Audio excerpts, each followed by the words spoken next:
Hello everyone. In this video I will show you how to pair your Rogers Ignite remote with your TV. First, make sure your TV is turned on. You also need to check the batteries in your remote. Now we will start pairing.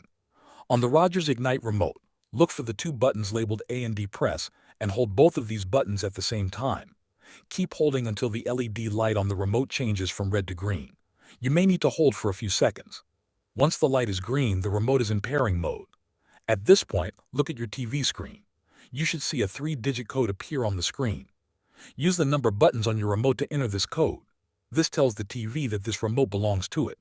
After you enter the code, wait for the TV to confirm that the pairing was successful. If your TV does not show a code or if it does not respond, do not worry. You can try a manual search method. Press and hold the A and D buttons again until the light turns green. Then enter 991. After you enter 991, the light will flash. Press the channel up button slowly many times until your TV turns off. When it turns off, press the select button to lock in the code. Once the TV turns off and the code is locked, your remote should control the TV power and volume.